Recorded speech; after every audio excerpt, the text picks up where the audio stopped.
Hi friends, welcome back to our channel.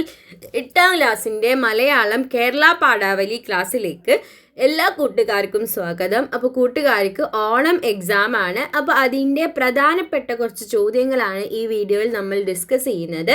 അപ്പോൾ നമുക്ക് നോക്കി നോക്കാം.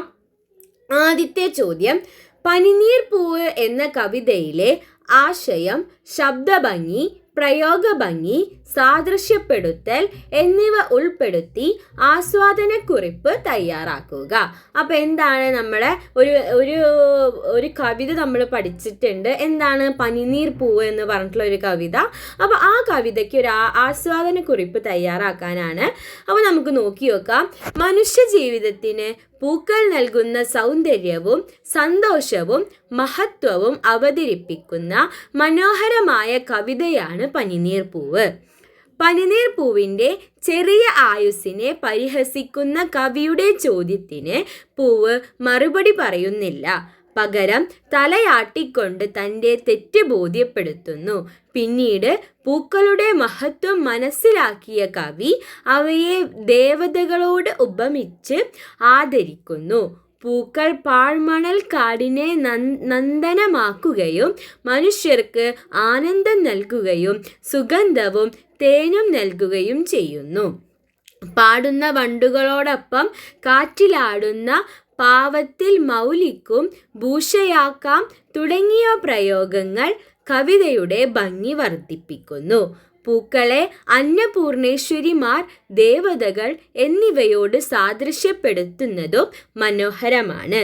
ലളിതവും മധുരവുമായ ഭാഷയും മനോഹരമായ ശബ്ദഭംഗിയും കവിതയെ ഹൃദയസ്പർശിയാക്കുന്നു.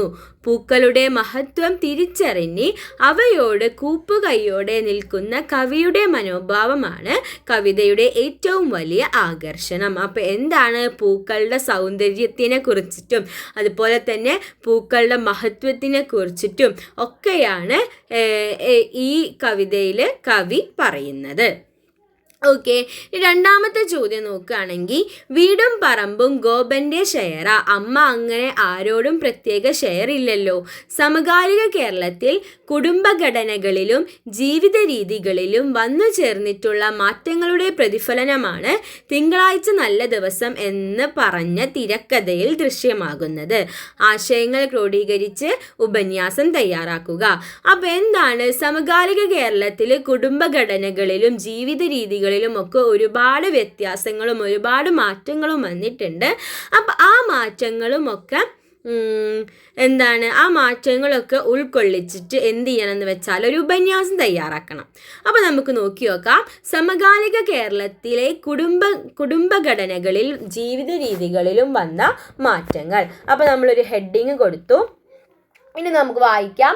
സമകാലിക കേരളത്തിലെ കുടുംബജീവിതത്തിലും ജീവിത രീതികളിലും വലിയ മാറ്റങ്ങളാണ് ഉണ്ടായിക്കൊണ്ടിരിക്കുന്നത്. പഴയ കാലത്ത് കൂട്ടുകുടുംബങ്ങളായിരുന്നു കൂടുതലും ഉണ്ടായിരുന്നത്. മുത്തശ്ശനും മുത്തശ്ശിയും മാതാപിതാക്കളും മക്കളും സഹോദരങ്ങളും ഒരുമിച്ച് ഒരേ വീട്ടിൽ താമസിക്കുകയും പരസ്പരം സഹായിക്കുകയും ചെയ്തിരുന്നു. എന്നാൽ ഇന്ന് അണുകുടുംബങ്ങളുടെ എണ്ണം വർദ്ധിച്ചു. ജോലി, വിദ്യാഭ്യാസം, സാമ്പത്തിക സാഹചര്യം തുടങ്ങിയ കാരണങ്ങളാൽ മക്കൾ പലരും സ്വന്തം നാടുവിട്ട് നഗരങ്ങളിലേക്കും വിദേശ രാജ്യങ്ങളിലേക്കും പോകുന്നു. ഇതോടെ വയോധികരായ മാതാപിതാക്കൾ പലപ്പോഴും ഒറ്റപ്പെട്ട ജീവിതം നയിക്കേണ്ടി വരുന്നു. നാടകത്തിലെ അമ്മയുടെ ജീവിതം ഈ സമൂഹത്തിൻ്റെ പ്രതിഫലനമാണ്. മക്കൾക്ക് അമ്മയെ സ്നേഹമില്ലാത്തത് കൊണ്ടല്ല, മറിച്ച് അവരുടെ ജീവിത സാഹചര്യങ്ങൾ മാറിയത് കൊണ്ടാണ് അമ്മയെ ശരണാലയത്തിലേക്ക് മാറ്റാൻ അവർ ആലോചിക്കുന്നത്. അമ്മ അങ്ങനെ ആരോടും പ്രത്യേക ഷെയർ ഇല്ലല്ലോ എന്ന അംബികയുടെ വാക്കുകൾ ഇന്നത്തെ കുടുംബ ബന്ധങ്ങളിലെ സ്വാർത്ഥതയെയും സ്വത്തിനെക്കുറിച്ചുള്ള ചിന്തകളെയും സൂചിപ്പിക്കുന്നു. വീടും പറമ്പും മക്കളുടെ അവകാശമായി മാത്രം കാണുമ്പോൾ അമ്മയ്ക്ക് സ്വന്തം വീട്ടിൽ തന്നെ അന്യായാകുന്ന അവസ്ഥയാണ് ഇവിടെ കാണുന്നത്. ഇന്നത്തെ ജീവിതത്തിൽ സ്വകാര്യങ്ങൾ വർദ്ധിച്ചിട്ടുണ്ടെങ്കിലും കുടുംബങ്ങൾ തമ്മിലുള്ള ആത്മബന്ധം ചിലപ്പോൾ കുറവ് സംഭവിക്കുന്നു. വയോധികർക്കായി ശരണാലയങ്ങളും വയോജന കേന്ദ്രങ്ങളും രൂപപ്പെടുന്നത് ഈ മാറ്റത്തിൻ്റെ ഭാഗമാണ്. അവിടെ താമസം, ചികിത്സ, ഭക്ഷണം, വിനോദം, വ്യായാമം തുടങ്ങി സൗകര്യങ്ങൾ ലഭിക്കുന്നുണ്ടെങ്കിലും സ്വന്തം വീടും മക്കളും കൊച്ചുമക്കളും നൽകുന്ന സ്നേഹത്തിനും സുരക്ഷിതത്വത്തിനും അതിന് പകരമാകില്ല. അതേസമയം ഒറ്റയ്ക്ക് കഴിയുന്ന വയോധികർക്ക് സംരക്ഷണവും കൂട്ടായ്മയും ലഭിക്കുന്നതിനാൽ ഇത്തരം സ്ഥാപനങ്ങൾക്ക് പ്രസക്തിയുണ്ട്. സ്ത്രീകളുടെ ജീവിതത്തിലും വലിയ മാറ്റങ്ങൾ വന്നിട്ടുണ്ട്. വിദ്യാഭ്യാസവും ജോലിയും തൊഴിലവസരങ്ങളും വർദ്ധിച്ചതോടെ സ്ത്രീകൾ കുടുംബത്തിനകത്തും പുറത്തും ഉത്തരവാദിത്യങ്ങൾ ഏറ്റെടുക്കുന്നു. യുവതലമുറയുടെ ജീവിത രീതിയിൽ സാങ്കേതിക വിദ്യയ്ക്കും വലിയ സ്വാധീനമുണ്ട്. Mobile phone, internet, social media എന്നിവയിലൂടെ അകലെയുള്ള ബന്ധുക്കളുമായി ബന്ധപ്പെടാൻ കഴിയുന്നുണ്ടെങ്കിലും നേരിട്ടുള്ള കൂടിക്കാഴ്ചകൾ ആത്മബന്ധങ്ങളും കുറയുന്ന സാഹചര്യവും കാണാം. അതുകൊണ്ട് കുടുംബഘടനയിലും ജീവിത രീതിയിലും വരുന്ന മാറ്റങ്ങളെ പൂർണ്ണമായും തെറ്റായി കാണേണ്ടതില്ല. കാലത്തിനനുസരിച്ചുള്ള മാറ്റങ്ങൾ അനിവാര്യമാണ്. എന്നാൽ സ്നേഹം, കരുതൽ, പരസ്പര ബഹുമാനം, ഉത്തരവാദിത്ത ബോധം എന്നിവ കുടുംബ ബന്ധങ്ങളിൽ നിന്ന് നഷ്ടപ്പെടുത്തരുത്. വയോധികരെ ഭാരമായി കാണാതെ അവരുടെ വികാരങ്ങളും ആവശ്യങ്ങളും മനസ്സിലാക്കി സംരക്ഷിക്കേണ്ടത് ഓരോ കുടുംബ വികാരങ്ങളും ആവശ്യങ്ങളും മനസ്സിലായി സംരക്ഷിക്കേണ്ടത് ഓരോ കുടുംബാംഗത്തിൻ്റെയും കടമയാണ്. ആധുനിക ജീവിതത്തിൻ്റെ സൗകര്യങ്ങൾ സ്വീകരിക്കുമ്പോഴും കുടുംബ ബന്ധങ്ങളുടെ ഊഷ്മളതയും മാനവികതയും കാത്തു സൂക്ഷിക്കണമെന്ന സന്ദേശമാണ് ഈ തിരക്കഥ നമുക്ക് നൽകുന്നത്. അപ്പോൾ എന്താണ് ഇപ്പം നമ്മുടെ സമൂഹത്തിൽ വന്നിട്ടുള്ള മാറ്റങ്ങളും ഇപ്പോൾ ഓരോരുത്തർക്കും ഓരോ തിരക്കുകളും കാര്യങ്ങളും ഒക്കെ ആയിക്കൊണ്ടിരിക്കുകയാണ്. അപ്പോൾ എന്താണ്, വയോധികരെ ആണെങ്കിൽ നമ്മുടെ അമ്മമാരെ ആണെങ്കിൽ നമുക്ക് നോക്കാൻ സമയമില്ലാണ്ട് നമ്മൾ എന്ത് ചെയ്യുന്നു, നമ്മൾ വൃദ്ധസദനങ്ങളിലും മറ്റും ആക്കി പോകുന്നു. അങ്ങനെ ഒരുപാട് മാറ്റങ്ങൾ വന്നിട്ടുണ്ട്. അപ്പോൾ നമുക്ക് എന്ത് തന്നെ തിരക്കാണെങ്കിലും നമ്മുടെ സ്നേഹം, കരുതലും പരസ്പര ബഹുമാനം ഒന്നും എന്ത് ചെയ്യാൻ പാടില്ല, നമ്മുടെ ജീവിതത്തിൽ നിന്ന് നമ്മൾ കൈവിടാനായിട്ട് പാടില്ല. ഇനി മൂന്നാമത്തെ ചോദ്യം നോക്കാം. എൻ്റെ വിടർന്ന കണ്ണുകളിലേക്ക് നോക്കി മയിൽപ്പീലി കണ്ണുകൾ പോലെയുണ്ട് എന്ന് ഇടയ്ക്കെല്ലാം നീലകണ്ഠൻ പറയുമ്പോൾ എൻ്റെ എല്ലാ വേദനകളും ഞാൻ മറന്നുപോയി ഈ വാക്യം വിശകലനം ചെയ്ത് കുറിപ്പ് തയ്യാറാക്കുക. അപ്പോൾ നമുക്ക് തയ്യാറാക്കി നോക്കാം. എൻ്റെ വിടർന്ന കണ്ണുകളിലേക്ക് നോക്കി മയിൽപ്പീലി കണ്ണുകൾ പോലെയുണ്ട് എന്ന് ഇടയ്ക്കെല്ലാം നീലകണ്ഠൻ പറയുമ്പോൾ എൻ്റെ എല്ലാ വേദനകളും ഞാൻ മറന്നുപോയി എന്ന വാക്യം അനുധാരയുടെയും നീലകണ്ഠൻ്റെയും ആത്മാർത്ഥമായ സൗഹൃദത്തിൻ്റെ ആഴം വ്യക്തമാക്കുന്നു. ദീർഘകാലമായി അസുഖബാധിതരായിരുന്ന അനുരാധയ്ക്ക് ബാല്യകാലത്തിലെ സന്തോഷങ്ങളും കളികളും കൂട്ടുകാരുമൊക്കെ നഷ്ടപ്പെട്ടിരുന്നു. ഇടയ്ക്കിടെ ആശുപത്രിയിൽ കഴിയേണ്ടി വന്നതിനാൽ ക്ലാസ്സിലെ പാഠഭാഗങ്ങളുമായി പൊരുത്തപ്പെടാനും കൂട്ടുകാരോടൊപ്പം ചേരാനും അവൾക്ക് ബുദ്ധിമുട്ടായിരുന്നു. അത്തരം വേദനകൾക്കിടയിൽ നീലകണ്ഠൻ്റെ സ്നേഹവും കരുതലും അവൾക്ക് വലിയ ആശ്വാസമായിരുന്നു.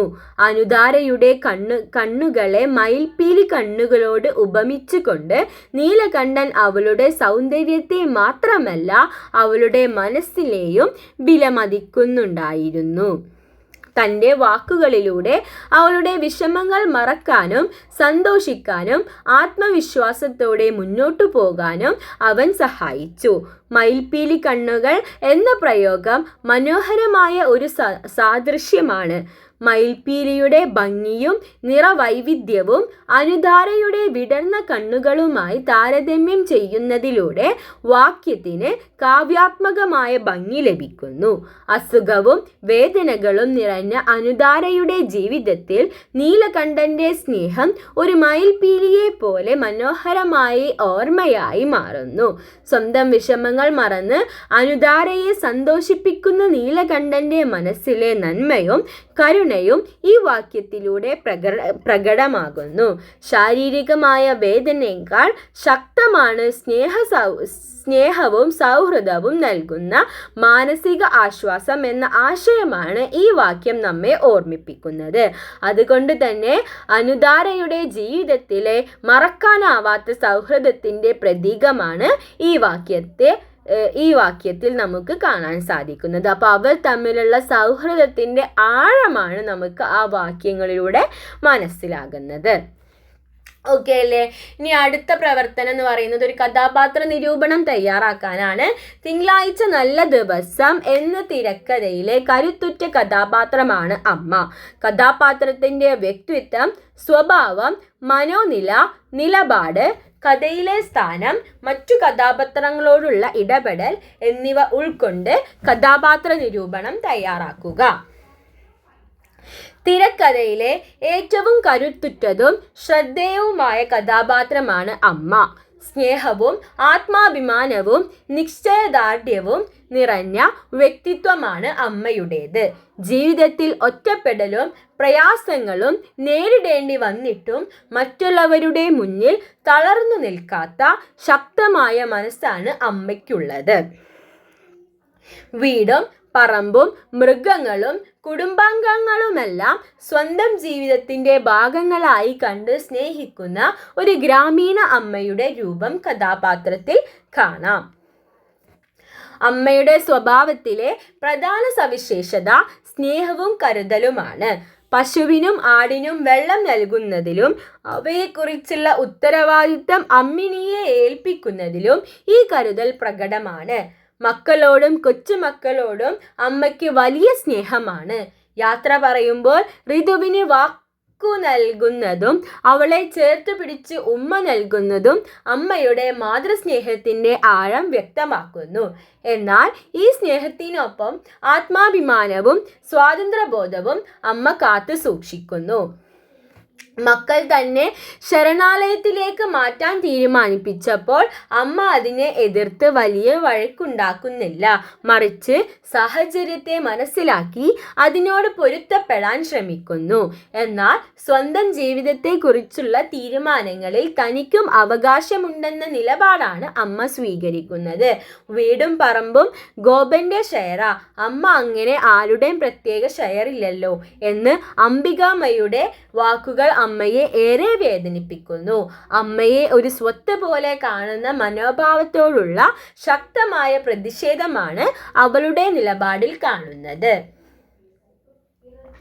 അമ്മയുടെ മനോനില വളരെ സങ്കീർണമാണ്. മക്കളിൽ നിന്ന് അകന്നു പോകുന്നതിൻ്റെ വേദനയും കൊച്ചുമക്കളെ വിട്ടുപോകുന്നതിൻ്റെ ദുഃഖവും ഉള്ളിലുണ്ടെങ്കിലും പുറത്തേക്ക് അത് പ്രകടിപ്പിക്കാതെ പ്രസന്നതയോടെ പെരുമാറുന്നു. യാത്രയാകുമ്പോൾ അമ്മ കരയാതിരിക്കാൻ ശ്രമിക്കുന്നതും അവസാനമായി എല്ലാവരോടും യാത്ര പറയുന്നതും അവളുടെ മനസ്സിലെ വേദന വ്യക്തമാക്കുന്നു. അതേസമയം എന്നെ കാണാനായി അങ്ങോട്ട് വരരുത് എന്ന വാക്കിലൂടെ ഉള്ളിൽ നിറഞ്ഞിരിക്കുന്ന മുറിവും നിരാശയും പ്രകടമാകുന്നു. കഥയിലെ കേന്ദ്ര കഥാപാത്രമാണ് അമ്മ. കുടുംബ ബന്ധങ്ങളിലെ മാറ്റങ്ങളും വയോജനങ്ങളുടെ ഒറ്റപ്പെടലും സ്വത്തിനെക്കുറിച്ചുള്ള തർക്കങ്ങളും ആധുനിക ജീവിതത്തിലെ മാറ്റങ്ങളും അമ്മയിലൂടെ തിരക്കഥാകൃത്ത് അവതരിപ്പിക്കുന്നു. മക്കളായ ഗോപനോടും നാരായണൻ കുട്ടിയോടും അംബികയോടും കൊച്ചുമക്കളോടുമുള്ള അമ്മയുടെ ഇടപെടലുകളോടെ കുടുംബ ബന്ധങ്ങളുടെ വിവിധ തലങ്ങൾ വ്യക്തമാക്കുന്നു. മക്കളോട് സ്നേഹമുണ്ടെങ്കിലും അവരുടെ തീരുമാനങ്ങളെ നിശബ്ദമായി സ്വീകരിക്കുന്നതിലും തൻ്റെ ആത്മാഭിമാനം ഉപേക്ഷിക്കാത്ത വ്യക്തിയാണ് അമ്മ. അതിനാൽ സ്നേഹമുള്ള അമ്മയും ആത്മാഭിമാനമുള്ള വ്യക്തിയും ജീവിതത്തെ ധൈര്യത്തോടെ നേരിടുന്ന സ്ത്രീയുമാണ് ഈ കഥാപാത്രം കുടുംബത്തിൽ വയോധികരുടെ സ്ഥാനത്തെക്കുറിച്ചും അവരോടുള്ള നമ്മുടെ ഉത്തരവാദിത്തെക്കുറിച്ചും ചിന്തിക്കാൻ പ്രേരിപ്പിക്കുന്ന ശക്തമായ കഥാപാത്രമാണ് അമ്മ. അതുകൊണ്ട് തന്നെ തിരക്കഥയിലെ ഏറ്റവും കരുത്തുറ്റതും ഹൃദയസ്പർശിയുമായ കഥാപാത്രമായി അമ്മ നിലകൊള്ളുന്നു. ഓക്കെ, ഇത്രയും ചോദ്യങ്ങളാണ് ഈ ഭാഗത്ത് നമ്മൾ ഡിസ്കസ് ചെയ്യാൻ ഉദ്ദേശിക്കുന്നത്. അപ്പോൾ കൂട്ടുകാർ എന്ത് ചെയ്യുക, ഇതൊക്കെ ഒന്ന് വായിച്ച് നോക്കി നോക്കുക. ഇതിൽ ഇമ്പോർട്ടൻ്റ് ആയിട്ടുള്ള തോന്നുന്നത് മാത്രം മനസ്സിൽ വെക്കുക. എന്നിട്ട് എന്ത് ചെയ്യുക, കൂട്ടുകാർ എഴുതുമ്പോൾ ഇതും കൂടി കൂട്ടിച്ചേർത്തിട്ട് എഴുതാനായിട്ട് നോക്കുക. അല്ലാണ്ട് ഒന്നും കാണാപ്പാഠം പഠിച്ച് പോവരുത്. ഓക്കെ, വീഡിയോ യൂസ്ഫുൾ ആയെന്ന് വിചാരിക്കുന്നു. Thanks for watching.